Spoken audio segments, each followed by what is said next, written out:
और अब बात कर रहे हैं कानपुर अग्निकांड की। डिप्टी सीएम ब्रजेश पाठक ने कानपुर देहात केस के पीड़ित परिवार से फोन पर बातचीत की।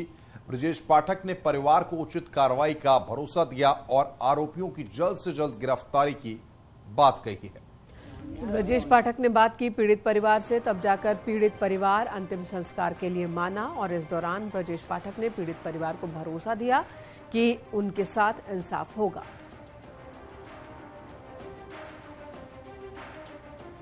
तो शिवम, ये घटना बहुत दुखी करने वाली है। हम एकदम बहुत ही ज्यादा हम दुखी हैं। हम पूरी तरह से तुम्हारे साथ हैं। जब से हमने सुना है तब से लगातार हम कार्रवाई करने के लिए काम कर रहे हैं। सारे जो जिम्मेदार लोग हैं उन पर एफआईआर दर्ज हो गई है 302 की। हम कड़ी कार्रवाई करें, किसी को नहीं बख्शेंगे। तो हमारे परिवार के सदस्य हो, ये लड़ाई हमारी है। हम तुम्हारे साथ खड़े हैं, पूरी सरकार तुम्हारे साथ खड़ी है। ठीक, घबराना एकदम नहीं। और जो तुम्हारी मांगे हैं उन पर हम गंभीरता पूर्वक काम करेंगे और हर स्थिति में हम तुम्हारे साथ खड़े हैं। बिल्कुल तुम अपने आप को यह मत समझना तुम मेरे परिवार के मेंबर हो, ठीक है ना। एकदम घबरा, इसमें कड़ी से कड़ी कार्रवाई होगी। हम सख्त से सख्त सजा दिलाएंगे। जो दोषी हैं उनकी पुश्ते भी याद करेंगे। इतनी कड़ी कार्रवाई कर।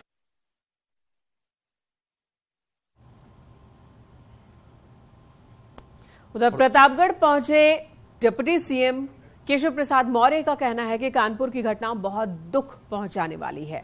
इसकी जांच कराकर मामले की निष्पक्ष कार्रवाई की जा रही है। योगी सरकार का यह स्पष्ट आदेश है कि भूमाफियाओं को छोड़ेंगे नहीं और गरीब को छेड़ेंगे नहीं। वो दुखद घटना है, दुर्भाग्यपूर्ण घटना है। उसकी जांच बहुत उच्च स्तर पर की जा रही है। मुकदमा दर्ज है। निष्पक्ष जांच करा करके कठोर कार्रवाई करेंगे और यह स्पष्ट आदेश है, निर्देश है कि हम भूमाफिया को छोड़ेंगे नहीं और गरीब को छेड़ेंगे नहीं। इधर कानपुर अग्निकांड में मां बेटी की मौत के बाद सरकार एक्शन मोड में है। दोषियों के खिलाफ कार्रवाई की जा रही है। घटना में शामिल आरोपियों की लिस्ट तैयार कर ली गई है। इनके खिलाफ आईपीसी की धारा 302 के तहत केस दर्ज किया गया है। लेकिन विपक्षी पार्टियों ने मुश्किल वक्त में भी अपना एजेंडा सेट कर लिया है। सरकार ने मामले में कड़े एक्शन की बात कही है। दरअसल जो विपक्षी दल हैं वो हर मामले में राजनीतिक रंग देने का प्रयास करते हैं। हमारी सरकार लगातार प्रतिबद्धता के साथ निर्बल वर्ग, पीड़ित वर्ग के साथ खड़ी है और इस मामले में मैं स्वयं लगा हुआ हूं। हम दोषियों को बिल्कुल नहीं बख्शेंगे। हो सकता है जांच हो रही हो कि शूद्र हैं कि नहीं हैं। अब शूद्रों की टोली बना रहे हैं अखिलेश जी ने।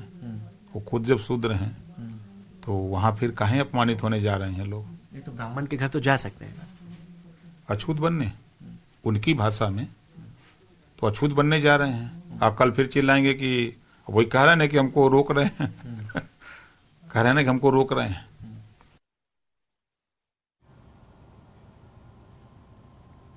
चलिए बात राहुल गांधी की कर लेते हैं। राहुल गांधी के वाराणसी और प्रयागराज दौरे को लेकर विवाद शुरू हो गया है। कांग्रेस के नेता राहुल के विमान लैंडिंग को परमिशन नहीं देने का आरोप लगा रहे हैं। वहीं वाराणसी एयरपोर्ट अथॉरिटी का कहना है कि विमान एजेंसी की ओर से पहले ही यात्रा कैंसिल कर दी गई थी। ईमेल और व्हाट्सएप के जरिए राहुल के विमान लैंडिंग की जानकारी दी गई थी। एयरपोर्ट डायरेक्टर का कहना है कि कांग्रेस की ओर से गलत बयानबाजी की जा रही है।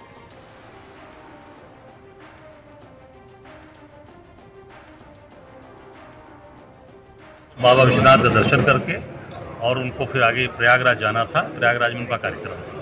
पर आज ये यहाँ पर एयरपोर्ट अथॉरिटी ने पूरी तरीके से सरकार के दबाव में और राष्ट्रपति का हवाला देकर इन्होंने उनकी जहाज उतरने नहीं दी, परमिशन नहीं दिया और कार्यक्रम कैंसिल कराया। राष्ट्रपति महोदया तो जा चुकी हैं बहुत पहले ही और इनका आगमन भी जिस तरीके से इन लोगों ने ये कहा कि नहीं यहाँ पर अभी पूरा सारा ट्रैफिक जैम है और उस तरीके से इन्होंने उसका बहाना दिखाकर ये कार्यक्रम इन्होंने जानबूझकर दबाव में इन्होंने परमिशन नहीं दिया।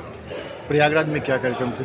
प्रयागराज में कुछ व्यक्तिगत कार्यक्रम था आनंद भवन में उनका और उसमें जाने वाले थे शरीफ होने। उसके बाद वाराणसी में काशी, वाराणसी पहले ही था। यहाँ उतर के ही सीधे जाते यहाँ से और यहाँ से दर्शन करने के बाद फिर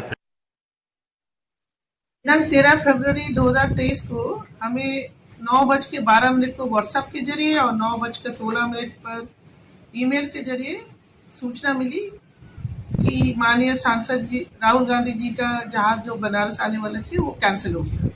ये सूचना हमको ऑपरेटर द्वारा एआर एयरवेज जो ऑपरेटर है उन्होंने प्रदान किया। कांग्रेस के आरोपों पर बीजेपी ने प्रहार किया। यूपी सरकार में मंत्री जेपीएस राठौर ने कहा कि राहुल गांधी पूरे देश में घूम रहे हैं, किसने रोका है। राहुल गांधी ने आरोप लगाया कि उनको उतरने नहीं दिया गया बनारस में, उन्हें बनारस पहुंचना था। कौन किसको रोक रहा है भाई, ये मुझे तो समझ में नहीं आ रहा। राहुल गांधी जी पूरे देश में भी यात्रा किए हैं, किसी ने रोका उनको? ये सर जम्मू कश्मीर में जहाँ खुद तब उनकी शासन थी, सरकार थी, तब नहीं जा पाते थे। आज हमारी सरकार है तो वो जम्मू कश्मीर में भी गए, खुलेआम घूमे, तो बनारस में कौन रोक लेगा? ये तो बेवजह की बात है। इधर केंद्रीय गृह और सहकारिता मंत्री अमित शाह ने कहा कि 2024 में नरेंद्र मोदी एक बार फिर प्रधानमंत्री बनेंगे। विपक्ष में कोई टक्कर ही नहीं है विपक्ष से। वहीं अमित शाह ने कहा है कि उत्तर प्रदेश में डबल इंजन की सरकार की वजह से विकास तेजी के साथ हो रहा है। मैं मानता हूं कि 2024 में कहीं कोई स्पर्धा नहीं है। देश एक तरफा मोदी जी के साथ आगे बढ़ रहा है। परिवर्तन की राजनीति, ये आप पिछले 8 साल और अब 2 साल, लेकिन क्या आप 2024 में आप प्रिंसिपल ऑपोजिशन किसे मानते हैं? Congress led by Rahul Gandhi? ये तो देश की जनता ने तय करना है। अभी तो किसी को प्रिंसिपल ऑपोजिशन का लेबल जनता ने लोकसभा में नहीं दिया है। लेकिन भारत जोड़ो यात्रा के बाद अब तो ऐसे ही लग रहा है कि मोदी जी के खिलाफ तो अब राहुल गांधी ही खड़े होंगे, क्योंकि ममता जी वगैरह तो देखिए ना, ये 3 राज्यों में चुनाव है, कितना असर होता है। आज योगी कैबिनेट की बैठक हुई है। ग्लोबल इन्वेस्टर समिट के बाद हुई पहली बैठक में सीएम योगी ने प्रदेश में आए निवेशकों को बेहतर माहौल देने की बात कही है। साथ ही प्रदेश में निवेश की प्लानिंग पर चर्चा हुई है। आज कैबिनेट की बैठक में 11 प्रस्तावों पर मुहर लगी, जिसमें संविदा कर्मचारियों को 7वें वेतन का लाभ देने का फैसला लिया गया। सरकार ने प्रदेश में करीब 150 आईटीआई में बेहतर तकनीकी को बढ़ावा देने के लिए बजट प्रस्ताव को मंजूरी दी है। इस बैठक में उम्मीद थी कि गन्ना किसानों के लिए मूल्य में वृद्धि होगी। फिलहाल गन्ना समर्थन मूल्य पर कोई फैसला नहीं लिया गया।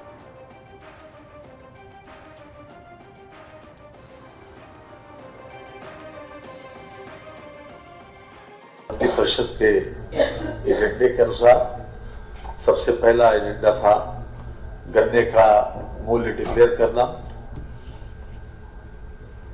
उत्तर प्रदेश में अगैसी प्रजातियों के लिए 350 रुपए प्रति क्विंटल, सामान्य प्रजाति के लिए 340 रुपए प्रति क्विंटल, अनुपयुक्त प्रजातियों के लिए 335 रुपए प्रति क्विंटल ये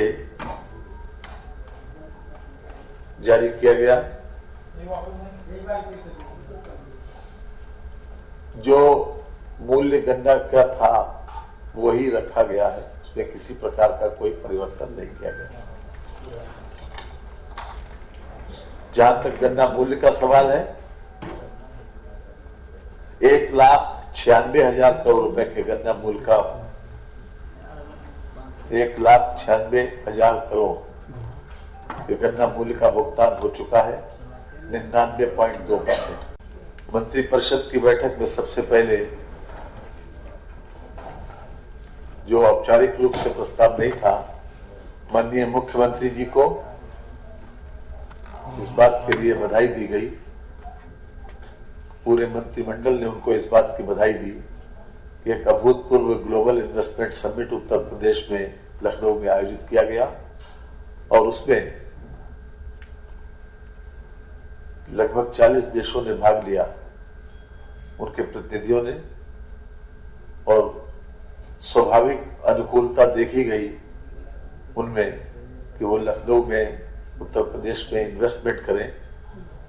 और इसके लिए विशेष रूप से माननीय मंत्रिमंडल ने मुख्यमंत्री जी को विशेष रूप से बधाई दी कि उनके सफल प्रयासों से, उनके कुशल नेतृत्व में गुड गवर्नेंस और सुदृढ़ लॉ एंड ऑर्डर व्यवस्था के। और इस बीच योगी सरकार ने बोर्ड परीक्षा में नकल के खिलाफ कड़ा फैसला लिया है। परीक्षा में नकल करते पकड़े जाने पर एनएसए की कार्रवाई हो सकती है। साथ ही नकल में शामिल कक्ष निरीक्षकों और केंद्र व्यवस्थापकों के खिलाफ भी एफआईआर दर्ज की जाएगी। 16 फरवरी से यूपी बोर्ड की परीक्षाएं शुरू हो रही हैं। जिले में तैनात सेक्टर मजिस्ट्रेट, स्टैटिक मजिस्ट्रेट, केंद्र व्यवस्थापकों को ट्रेनिंग दी जा रही है। वहीं परीक्षा में बाधा डालने और व्यवस्था को प्रभावित करने वालों पर गैंगस्टर एक्ट के तहत कठोर कार्रवाई की जाए और उनकी संपत्ति कुर्क की जाए।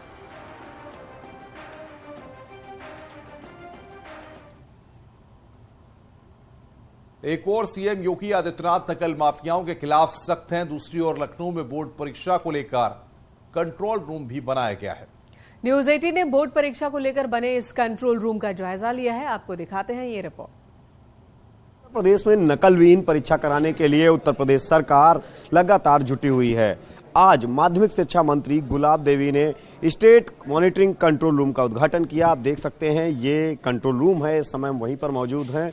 इस कंट्रोल रूम में तमाम जो सेंटर हैं उनमें जो कैमरे लगे हुए हैं वो सीधे यहाँ से मॉनिटरिंग की जा सकती है। सभी कमरों को या सभी जो कक्ष हैं उन सभी की मॉनिटरिंग यहाँ से होगी, जिससे कि नकलविहीन परीक्षा कराई जा सके। और इसके लिए माध्यमिक शिक्षा विभाग ने कमर कस ली है। खुद माध्यमिक शिक्षा विभाग की मंत्री गुलाब देवी ने आज उद्घाटन किया है इस स्टेट कंट्रोल रूम का। उनके साथ में माध्यमिक शिक्षा विभाग से जुड़े हुए तमाम अधिकारी मौजूद रहे और माध्यमिक शिक्षा विभाग से जुड़े तमाम आप देख सकते हैं यहाँ पर बैठे हुए हैं। ये लोग अलग अलग जगहों से आए हैं उत्तर प्रदेश के और माध्यमिक शिक्षा विभाग में तैनात हैं।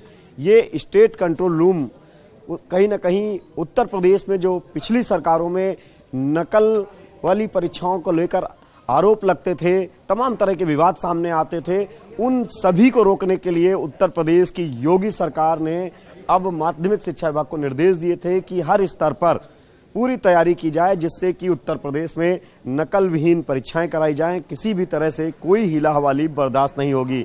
यही वो वजह है कि माध्यमिक शिक्षा विभाग ने अब उत्तर प्रदेश की राजधानी लखनऊ में स्टेट मॉनिटरिंग कंट्रोल रूम का आज उद्घाटन किया गया है और यहाँ पर से पूरे उत्तर प्रदेश के जो बोर्ड परीक्षाओं के कक्ष होंगे उनको ऑनलाइन देखा जा सकेगा। कैमरामैन उपेंद्र के साथ संकेत मिश्रा, न्यूज 18 लखनऊ। इधर अयोध्या में आरएसएस की ओर से 100 एकड़ भूमि आवंटन की मांग की खबरों को प्राधिकरण ने खारिज कर दिया है।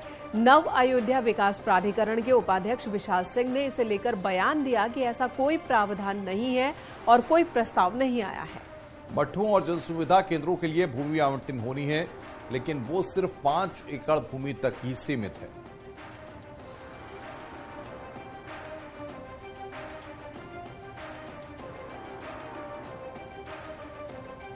100 एकड़ भूमि का एलोकेशन करने का कोई प्रोविजन इसमें संभवतः नहीं है और इस पूरी योजना का विकास आवास विकास परिषद द्वारा किया जा रहा है।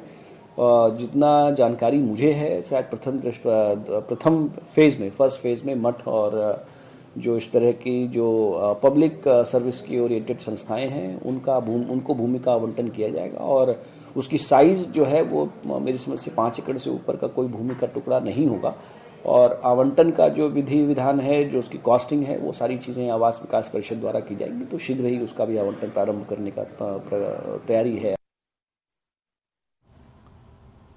आगे बढ़ते हैं। वैलेंटाइन डे के मौके पर नोएडा पुलिस अलर्ट है। एडिशनल डीसीपी भारी फोर्स के साथ फुट पेट्रोलिंग करते दिखाई दिए। शहर के मॉल, मार्केट और प्रमुख स्थानों पर मार्च निकाला गया ताकि कोई हुड़दंगी किसी भी तरह की समस्या खड़ी न कर सके। हम लोगों ने यहाँ पे पूरा सेक्टर 18 जीआईपी ये mall of India, atta market और वहाँ से हम लोग एक पूरा राउंड करते हुए यहाँ पे आए हैं और यहाँ पे महिलाओं से भी वार्ता की गई और सबसे जो है उनके बारे में, यहाँ की सुरक्षा के बारे में पूछा गया। सबके बड़े अच्छे और पॉजिटिव फीडबैक मिले।